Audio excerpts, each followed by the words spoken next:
CNN's Sarah Ganim have been on this story all day. Laura, Trump, we now know, didn't actually call Bharara directly. No, he did not. He had the Justice Department take care of this. In fact, Anna, the acting Deputy Assistant Attorney General Dana Bente, a U.S. attorney in New York who took over for Sally Yates just a couple months ago, he actually called Bharara today and said, "Is it true that you're not going to resign?" Bharara told him yes. And then Dana Bente later called him and said, well, in that case, the president says you're fired. Now, we're hearing a lot of reaction from different people in the legal community today. For instance, the Attorney General of New York came out with a strong statement this afternoon saying President Trump's abrupt and unexplained decision to summarily remove over 40 U.S. attorneys has once again caused chaos in the federal government and led to questions about whether the Justice Department's vital and nonpartisan work will continue under Attorney General Sessions, as it must, Anna. Now, Bharara explained that while he is leaving, somebody is taking his place. There are career prosecutors there, and his current deputy, June Kim, will now serve in his place, Anna. All right, a lot of reaction rippling through the world of the law enforcement community and the justice community. Bharara does have a reputation of being a heavy-hitting U.S. attorney. Sarah Ganim's been looking into his reputation, some of the cases that he has covered and prosecuted. Tell us more. A very well-respected and probably one of the most powerful U.S. attorneys in the country, Anna. Preet Bharara was appointed almost 8 years ago by President Barack Obama. He had been the chief counsel to Senate Minority Leader Chuck Schumer. Schumer has now emerged as one of the chief adversaries of Donald Trump. But back in 2009, Schumer is actually the one who encouraged President Obama to appoint Bharara after one of Bharara's investigations led to the resignation of the then Attorney General Alberto Gonzales. Now, Bharara's office was prosecuting everything from terrorists, like the attempted Times Square bomber, to international Russian crime bosses, to the hacking group Anonymous. But Bharara is perhaps most well known for going after corruption cases, most notably the Wall Street corruption cases. A Time magazine cover, you can see here, from 2012 says it all. They said this man is busting Wall Street. People called him the enforcer, and he was greatly feared on Wall Street. He prosecuted dozens of insider trading and securities fraud cases, including Bernie Madoff's brother. Of course, his corruption cases also went beyond Wall Street. Bharara was appointed by a Democratic president, but he was known for his nonpartisan investigations, going after both Democrats and Republicans. Until today's firing, he was in the middle of investigations involving the offices of the two most powerful Democrats in the state of New York. He was set to try former aides to Governor Andrew Cuomo, who are accused of bribery and bid rigging, and he was also in the final stages of an investigation of New York City Mayor Bill de Blasio, looking at allegations of pay-to-play. Bharara, of course, headed a very important federal district. This is the Southern District of New York. This is where Trump Tower is.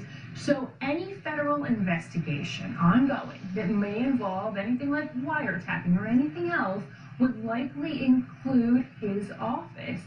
And remember, Anna, this is not unexpected. U.S. attorneys do serve at the pleasure of the president. But in speaking to people today, I have learned that this really did come as a shock, because he was asked back in November by President Trump to stay in office. And then this sudden firing really did surprise a lot of people. As you mentioned, the presidents can appoint who they want. However, as he points out in his statement, Sarah, he says, one hallmark of justice is absolute independence. That was my touchstone every day that I served. So they still are acting in a nonpartisan capacity. Absolutely, and he was known for that. He was known for being nonpartisan, apolitical, really a prosecutor's prosecutor, someone who went after the facts, followed the facts in his cases, and didn't solely make it a political job, not solely go after people of an opposite. Their own to fill these positions. So why is this one so surprising? What's surprising is that the president went out of his way to meet with Bharara and say to him, I want to stay on. I would like you to remain on. And everybody applauded him because it will show the bipartisan nature of the U.S. Attorney's Office, the continuity. And then suddenly he gets, if not a tweet, basically a message that he has to submit his resignation, and then he doesn't do it, and he's fired. So it's the turnaround that calls out for an explanation. Why did the president change his mind so precipitously? Is it because Schumer, who is basically the man who nominated him for the job, has now kind of become one of the leading forces calling for investigations? Are there other reasons? We don't know. If he had just sought his resignation like anybody else, it would not be a story. But because he singled him out and called him in, and then without even making a phone call to him and explaining it to him, he basically said, I need your resignation, then he fired him. That becomes a story, and we're going to know the answer to it because, remember, a successor is going to have to be appointed and confirmed by the Senate. And when that successor is confirmed and the Justice Department puts him forward, questions are going to be asked of the Justice Department. Why was Preet Bharara so quickly fired after he was retained? Fortunately, there are a lot of good people out there to replace him, and it will be a good replacement, I'm sure. Now, on the flip side, Professor Dershowitz, I guess you could say if he were the only one of these 46 who were allowed to stay, I mean, that would also be singling him out in a different way, right? Well, no, a couple of others have already been asked to stay. The U.S. Attorney in Maryland, of course, is now going to become the deputy, but apparently he was asked to stay, and one other, at the very least, was asked to stay. But no, if he were the one who was asked to stay because he has remember, he has a different kind of cases than other U.S. attorneys have. He has cases that take years and years to develop. They're very complex, very difficult cases.